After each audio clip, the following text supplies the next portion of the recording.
covering the High Plains with news, weather, and information. From TV 23 Studios in Sublet, this is High Plains Today. Hi, everybody. Welcome to this special edition of High Plains Today. I have two very distinguished gentlemen in the studio with me today. They are Boyd Orr and Shannon Francis. Boyd is the state representative from District 115, which is a whole bunch of counties east of here. And Shannon is District 125. You're basically most of Seward County. You got it easy. Boyd's got, what did you say you had, Boyd? You have Reed, Clark, Gray, parts of Ford, parts of Haskell, and parts of Comanche. And Shannon, you got about a 5-minute drive. It's not right, Boyd, is it? No, it's not fair. And you, now, okay, Boyd, now, last year was your first year in Topeka at the State Yes, House, I was right? a rookie last year. You're a rookie. Are you still a rookie? Yes, Don't admit that. but I've got 1 year of experience now. Okay, all right, that's good. And Shannon, this is what, your second term? Yeah, Last year started your second term, right? right. So this is old hat to you. Nothing's old hat in a Topeka. When it comes to Topeka? That's right. Okay. All right. Well, you guys are getting ready. Part of January, you're going to head back to Topeka for your lovely 90 days. Isn't that what the session is supposed to be? Yes. But it hasn't been that way the last couple, has it? No, it has not. All right. So when you get back up there, though, we got some things that you're going to have to deal with right out of the gate. The state Supreme Court once again came back and said that you guys are not adequately funding education in the state of Kansas. Now, I don't know where they come up with adequate because they've never really said, all right, legislature, you got to give the districts, the state, this much money. But they've given you till April 30th to get this done this time, right?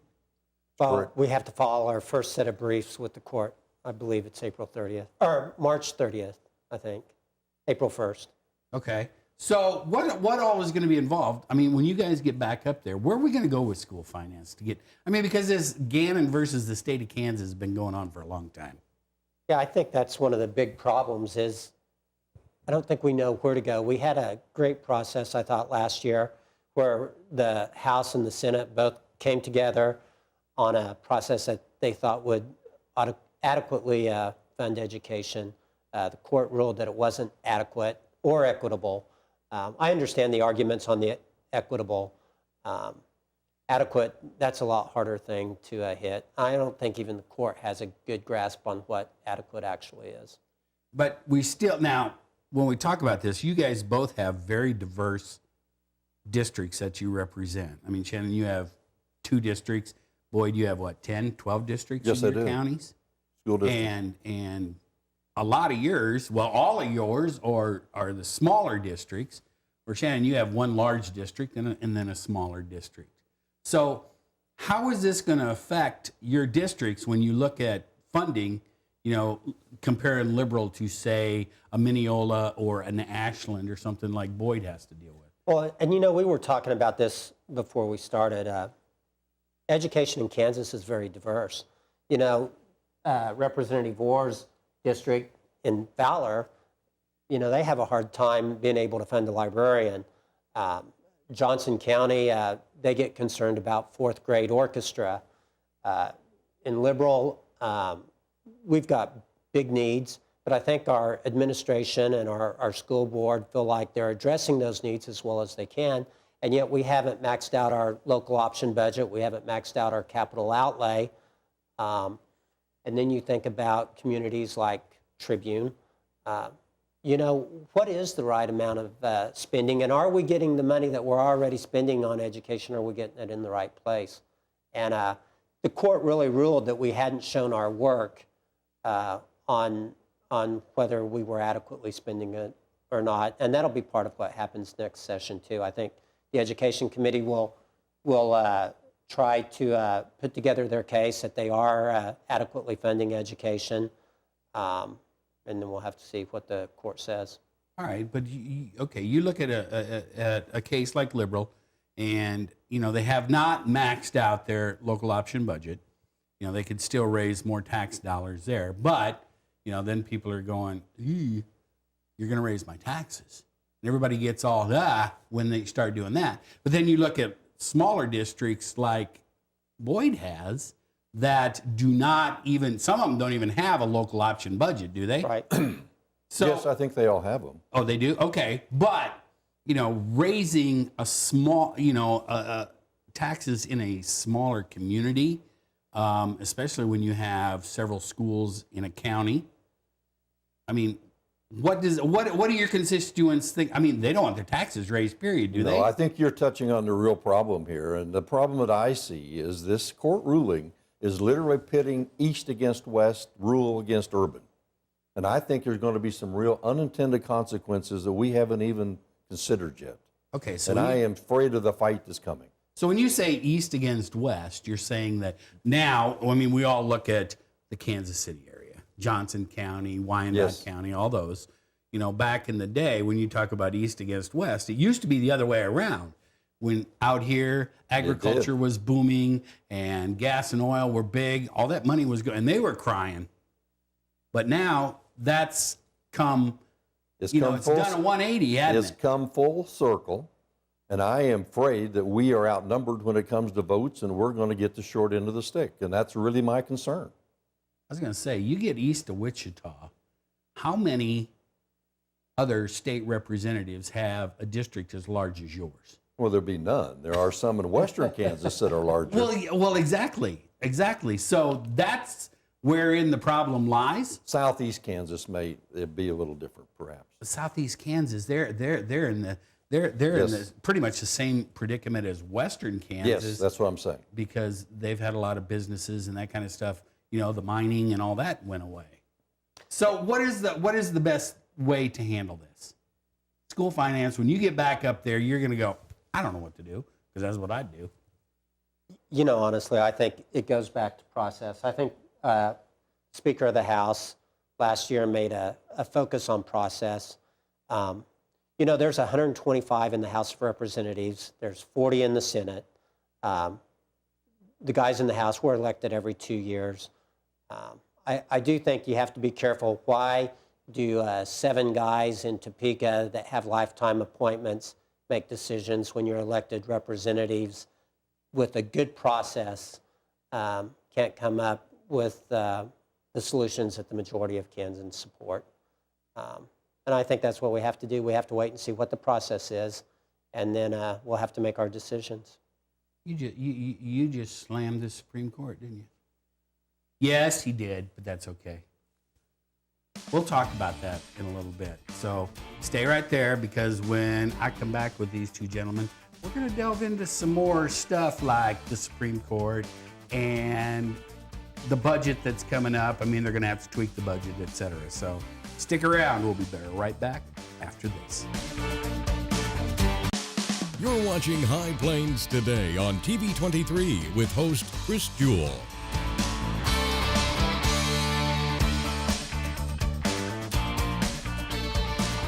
TV 23's internet service and 4G live streaming provided by United Wireless. Coverage you deserve. Service you expect. United Wireless. Hi, Chris Jewell, host of High Plains Today, a 30-minute news and information program that airs weekdays at noon right here on TV 23. We talk about news, we talk about sports, we talk about weather, we're even going to talk entertainment. We'll have live guests right here on set with me. So, every day at noon, tune in, High Plains Today. We'll see you then. Weekdays here on TV 23. Welcome back.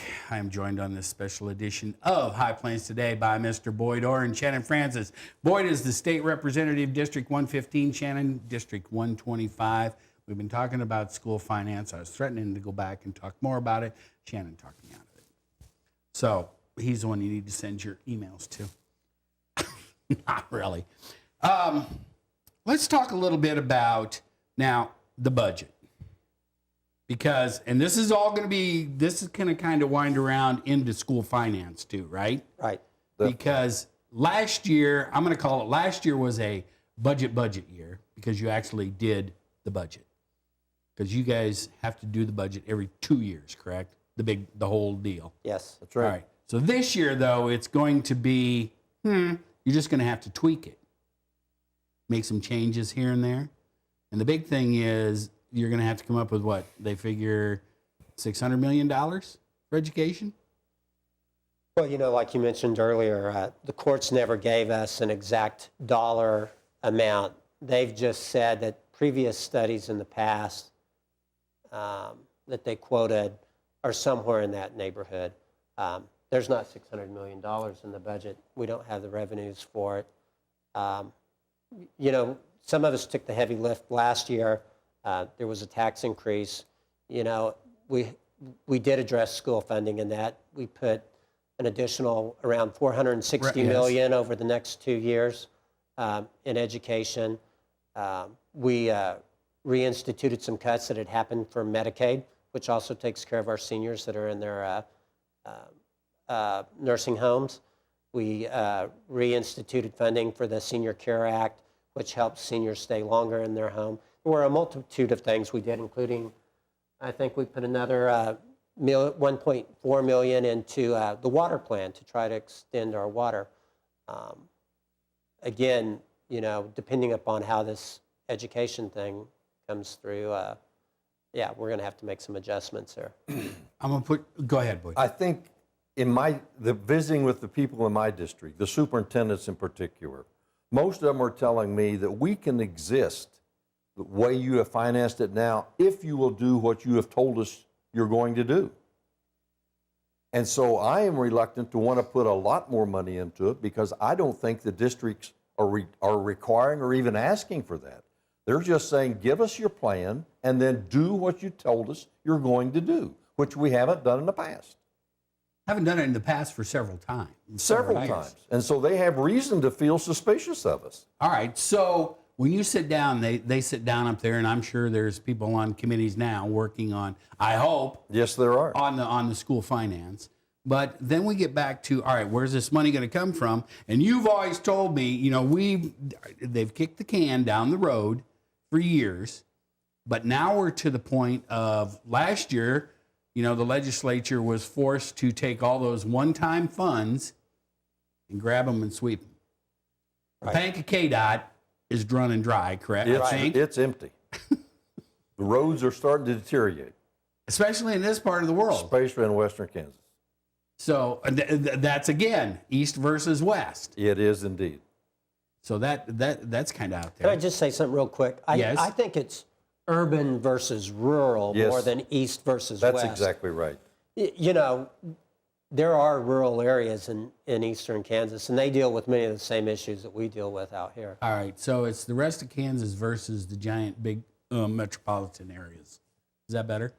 Yeah, and it's really not that much. It's not that much, except when it comes time to vote for dollars. Dollars speak, and they're going to vote their own constituents, and they should. But that leaves us high and dry in some cases. All right, so what is it? The children's fund? That's about the only thing that's left, isn't it? And if the legislature looks at rating that, isn't that going to take a lot of programs? It's going to affect Head Start and like the children's advocacy centers and the Russell Child Development. I think that's a battle. I think that's a battle of the past. I think the legislature. You don't think that's going to come up again? To raid the Children's Initiative Fund? Yeah, I don't think there's never been any. There's never been any support for monetizing the tobacco money that funds the Children's Investment Fund. It's always come up, but we've always fought it off. And I think we'll continue to say that that's an important part of funding for the state of Kansas. So it's going to come up again, but you guys will probably be able to fight it off again. Always have. I think Shannon's absolutely right. It's going to come up, but there's just not that much momentum to go in that direction. Well, that's a good thing then. That's a good thing. All right, that's one of the very good things they've said so far today. They've said a lot, but I like that one. All right, we're going to take a quick break. When we come back, I want to talk a little bit more about the budget and about who's going to be governor when you guys get up there and gives the state address. I want to see where you're thinking there, because we have two governors right now, kind of, right? Sort of. Yeah. All right. I'm with you, Boyd. All right. Stick around. I'll be back with these two right after this. Hi, I'm Chris Jewell, host of High Plains Today, a 30-minute news and information program that airs at noon weekdays right here on TV 23. Hey, do you think you have an idea for something that would make a great segment? Somebody that would make a great interview? What about a community event that needs highlighting? Let us know here at the station. Email us news@kdgltv.com.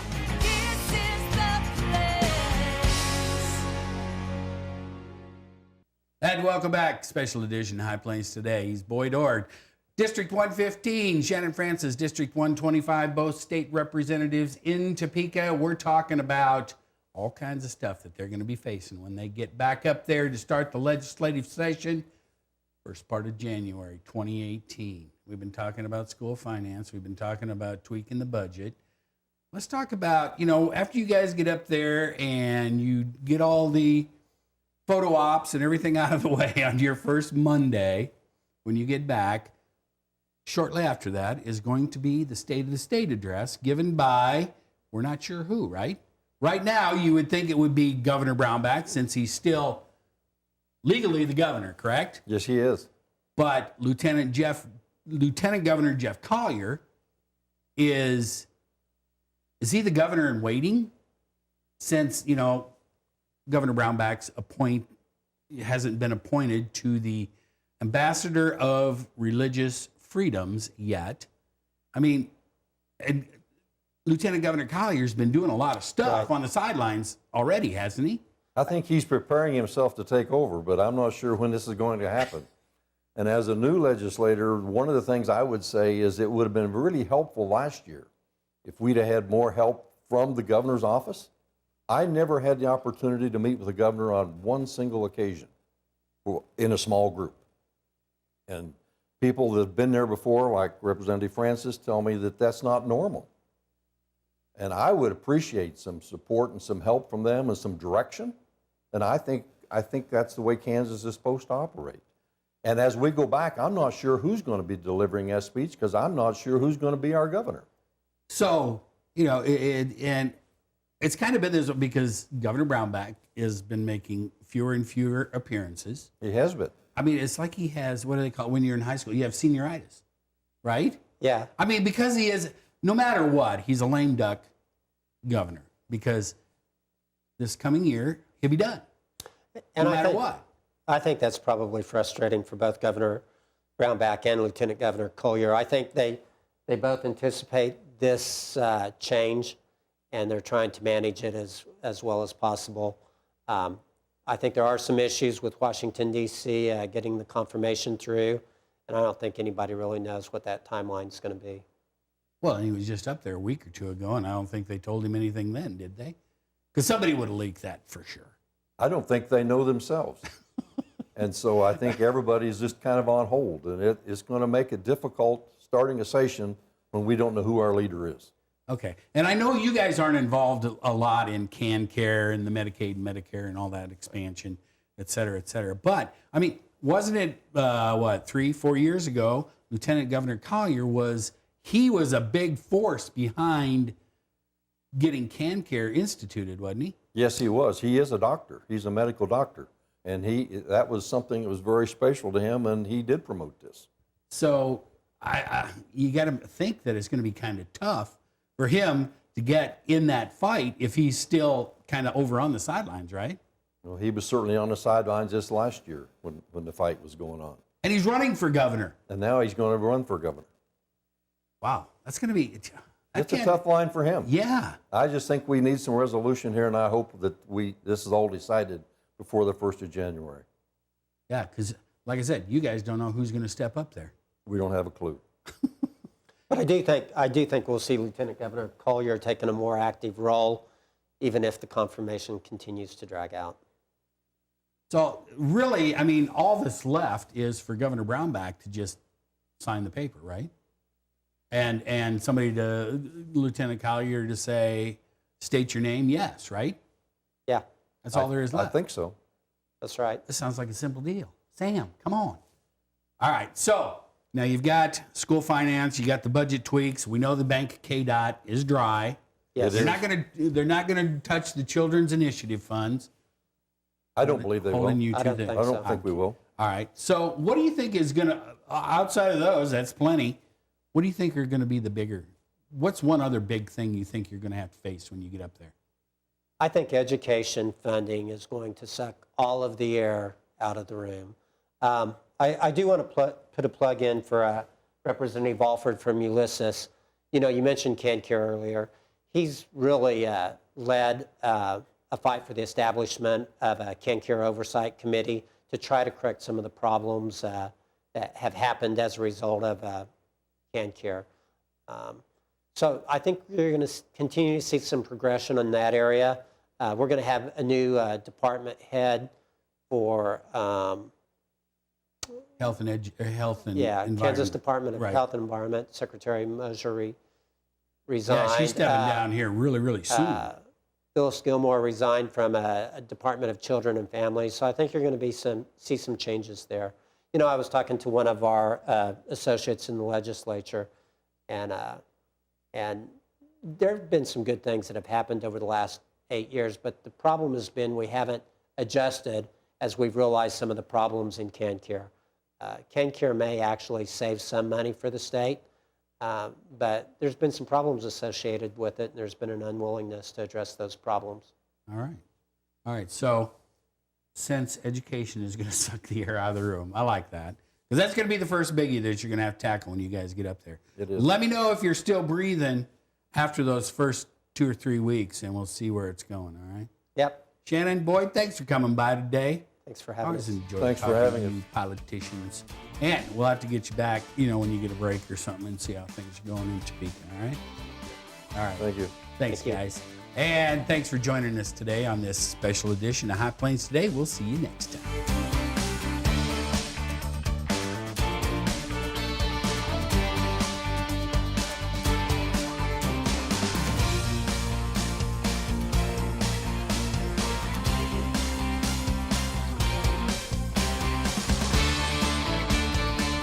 Keep up to date with the latest information from TV 23 on our Facebook page, KDGL TV.